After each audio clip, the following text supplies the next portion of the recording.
Guys, welcome back to our channel.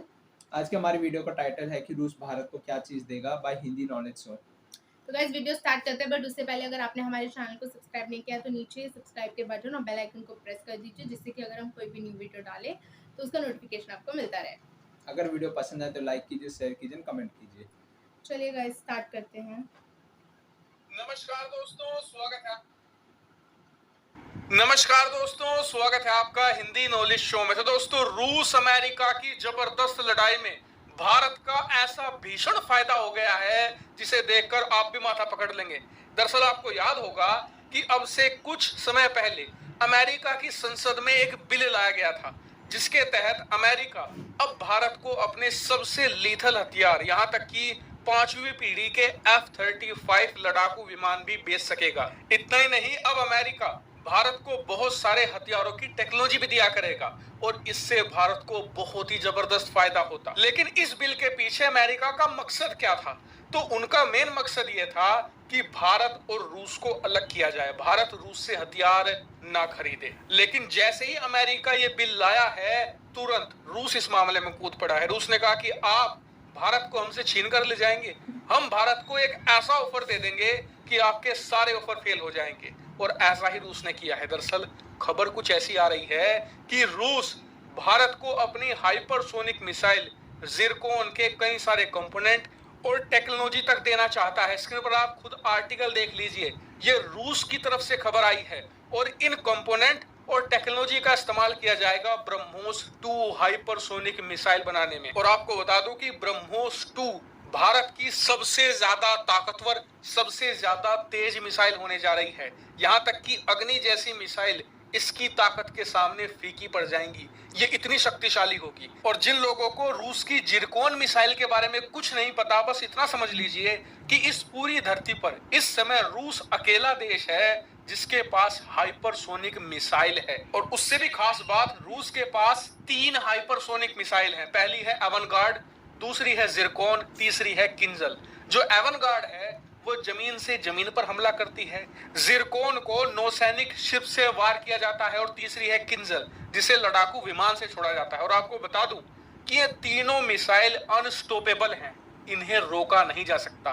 क्यों? क्योंकि ये हाइपरसोनिक मिसाइल है और पूरी धरती पर किसी भी देश के पास ऐसा मैकेनिज्म या ऐसी टेक्नोलॉजी मौजूद ही नहीं है जो इन्हें ट्रैक भी कर सके। मारकर गिराने की तो बात बहुत दूर की है। और इससे आप समझ गए होंगे कि ये कितनी खतरनाक टेक्नोलॉजी है और रूस अब इसे भारत को देने को तैयार है, इसके कंपोनेंट, इसकी टेक्नोलॉजी। इतना ही नहीं, बहुत सारे सोर्सेज से खबर यह भी आई है कि जिरकोन की टेक्नोलॉजी और वहां पर कंपोनेंट लगने की वजह से ब्रह्मोस 2 की ताकत भी बढ़ जाती है। जैसे कि पहले इसकी रफ्तार 8 मैक यानी कि आवाज की रफ्तार से 8 गुना तय की गई थी, लेकिन अब ये 9 मैक प्लस चली जाएगी। साथ ही जो इसकी रेंज होगी 1000 किलोमीटर तय की गई थी, लेकिन वो अब 1500 प्लस चली जाएगी। इसके अलावा एक बड़ी डिटेल ये आई है कि वैसे तो ब्रह्मोस मिसाइल है, ब्रह्मोस एरोस्पेस कंपनी बनाती है और इस ब्रह्मोस एरोस्पेस कंपनी की 51% हिस्सेदारी भारत के पास है, 49% मालिक इसका रूस है, यानी कि भारत के पास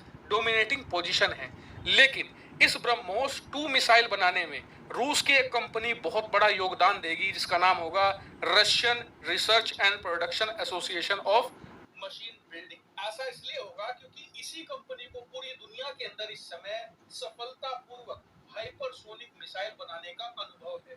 तो जिससे कि भारत की जो ब्रह्मोस मिसाइल है वो जल्द से जल्द बन जाए, इस कंपनी का बहुत इंपॉर्टेंट रोल होगा। वही आपको बता दूं कि अमेरिका और रूस के बीच में भारत को लेकर जो खींचातान चल रही है ना, कि पहले अमेरिका बढ़िया ऑफर देता है, फिर रूस उससे बढ़िया दे देता है, तो ये भी यहाँ खत्म नहीं हुआ है, ये भी चलेगा। क्योंकि अमेरिका के पास अभी बहुत सारी ऐसी चीजें हैं जिससे वो भारत को लुभा सकता है। जैसे कि रूस के पास हाइपरसोनिक कार्ड था, तो अमेरिका के पास भी स्टेल्थ कार्ड है V2 के नाम से और F-22 के नाम से। इसके अलावा भी रूस और अमेरिका के पास दर्जनों ऐसी टेक्नोलॉजी मौजूद है जो भारत को एक सैन्य सुपर पावर बना सकती है। और इसीलिए अमेरिका रूस की लड़ाई में चाहे कुछ भी हो, चाहे दोनों के बीच में लड़ चल जाए, हमें क्या, हमारा तो फायदा हो रहा है। ऐसे में दोनों के बीच में जो द्वंद्व युद्ध है ये चलते रहना चाहिए और भारत को खतरनाक से खतरनाक टेक्नोलॉजी मिलती रहनी चाहिए। हालांकि इस पर आपका क्या मानना है, कमेंट करके जरूर बताएगा। फिलहाल इस वीडियो में इतना ही। Thank you very much for watching. That's it guys, video खत्म हो गई है। और सबसे पहला तो मैं ये कहूँगी कि जियो पॉलिटिक्स में कोई परमानेंट फ्रेंड, कोई परमानेंट एनिमी नहीं होता। अब इसमें भी हम देखें तो दोनों ही रशिया और अमेरिका को इंडिया को अपनी तरफ लेना है। लाइक वो चाहते हैं कि इंडिया उनका साथ दे या फिर इंडिया उनका साथ दे। क्यों? क्योंकि इंडिया की अभी इंडिया बहुत अच्छे से डेवलप कर रहा है, बहुत पावरफुल इमेज बन रही है वर्ल्ड में। और पॉइंट ये है कि इंडिया की इकोनॉमी भी बढ़ रही है। पीपीपी में हम थर्ड पोजीशन पे हैं, थर्ड नंबर पे हैं पूरे वर्ल्ड में। और जीडीपी में आई थिंक फिफ्थ है शायद, आफ्टर जर्मनी हम फिफ्थ है।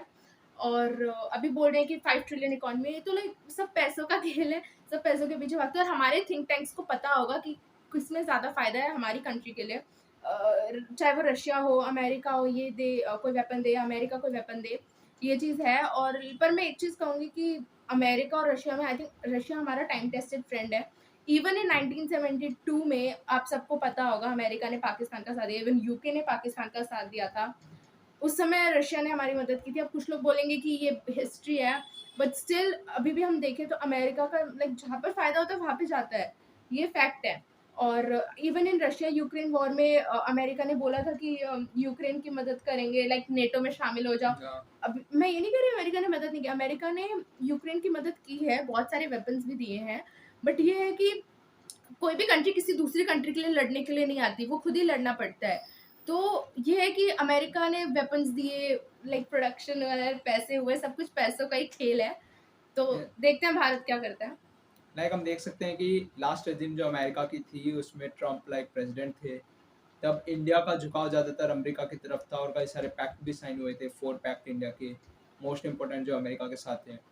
मगर जब जैसे ही रेजिम चेंज बाइडेन पे आया, तब बाइडेन का वन ऑफ द फेलियर ये कह सकते हैं कि यूक्रेन में पहले वॉर कराना, अफगानिस्तान से बैकअप कराना, एंड थर्डली इंडिया का ज़्यादातर अलाइनमेंट जो पहले अमेरिका के साथ था उसको धीरे धीरे दूर करना।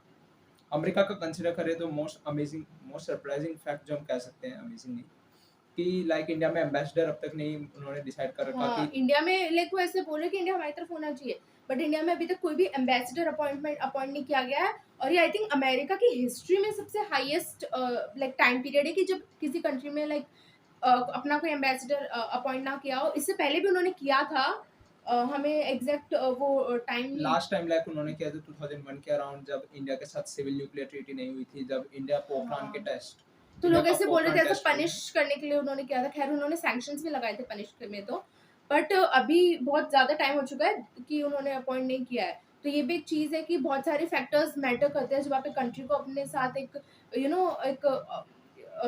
एक वेपन डील वो इंडिया के साथ कर रहा है, बट इंडिया अभी मेड इन इंडिया कर रहा है, वो अच्छी बात है। हम अदर ऑफर्स देखे जो अमेरिका और रशिया जो इंडिया को दे रहे हैं, वो क्लियर पॉइंट ऑफ जियोपॉलिटिक्स है, क्लियर इंटरेस्ट है।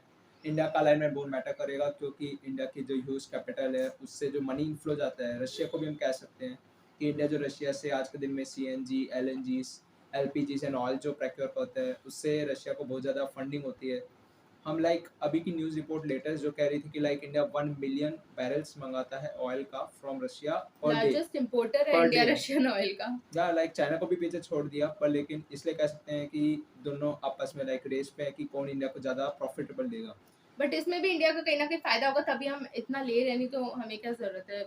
हम क्लियरली अभी सिंपैथेटिक हो सकते हैं पोजीशन जो मालदीव्स एंजॉय करता है, जो इंडिया और चाइना के बीच में बार्गेनिंग होती है अबाउट की कौन ज्यादा देगा। मालदीव्स छोटी कंट्रीज ये फायदा उठाते हैं, कहीं ना कहीं बेनिफिट उठाती हैं कि उनको पता है इंडिया चाइना राइवलरी के बारे में, तो वो ऐसे करते हैं कि वो छोटी कंट्रीज है, उनको पैसा चाहिए, उनको उनको वो चाहिए। जैसे कि लाइन ऑफ क्रेडिट जो अभी मालदीव्स के प्रेसिडेंट इंडिया में आए थे, उन्होंने बहुत सारे, इंडिया ने लीज पे उन्हें कुछ दिया, वो लीज पे नहीं, इंडिया ने उन्हें दिए शिप्स, इंडिया ने 2 क्राफ्ट्स दिए नेवल वेसल्स के एंड मिलियन ऑफ क्रेडिट दिए, 1 मिलियन क्रेडिट जो दिया है इंडिया ने मालदीव्स को, लाइन ऑफ क्रेडिट। जब हम क्लियरली वीडियो पे वापस आए तो देख सकते हैं कि रशिया एंड अमेरिका इंडिया को टेक्नोलॉजी देना चाहते हैं। एमका में भी इंजन के बारे में अभी कुछ कॉन्फ्लिक्ट चल रहा था कि किसका लगेगा। फिलहाल के लिए जनरल इलेक्ट्रिक्स का जो इंजन लगता है अमेरिका का, इंडिया इंपोर्ट करता है, उसकी टेक्नोलॉजी मैं तो कहती हूँ कोई हमारी प्राइवेट, इंडिया की प्राइवेट किसी कंपनी का लगना चाहिए, जिससे कि बूस्ट मिलता है मेक इन इंडिया को। इंजन बनाना बहुत कॉम्प्लेक्स चीज़ है जिसमें years and years of practice लगती है। इंडिया का भी अटेम्प्ट दिया था इंडिया के साइंटिस्टों में भी, पर ब्रेवली नहीं हो पाया वो। सक्सेसफुली, बहुत कॉम्प्लेक्स चीज़ है। लाइक अभी लाइक कंसीडर हमने करें अभी तो कोलैबोरेशन किया है अभी। फ्रांस की सैफरन के साथ कोलैबोरेट किया है, तो अभी देखते हैं लाइक फ्यूचर में क्या होता है। उसमें कोई सरप्राइजिंग फैक्ट नहीं है कि फ्यूचर में भी कोई ऑफर मिले अमेरिका या फिर फ्रांस की तरफ से कि कौन ज़्यादा ले जाएगा, क्योंकि अमेरिका लाइक हम कह सकते हैं कि फ्रांस का एक ऑफर था ऑस्ट्रेलिया के साथ, वो भी ले गया अमेरिका, लाइक सबमरीन बनाने का, न्यूक्लियर सबमरीन अराउंड 10 टू हुँ। 20 जो ऑकस के डील से अमेरिका ले जा चुका है फ्रांस के हाथों से, तो फ्रांस वो खोएगा नहीं, इसीलिए इंजन के लिए हेल्प करेगा। तो गाइस इस वीडियो में बहुत ही ज़्यादा रिव्यू हो गया है, तो आपसे अगली वीडियो में मिलते हैं। जब तक के लिए लाइक कर दीजिए, शेयर कर दीजिए वीडियो को, और आप अपने कमेंट्स प्लीज़ कमेंट बॉक्स में कमेंट कीजिए, और जब तक के लिए जय हिंद। जय हिंद।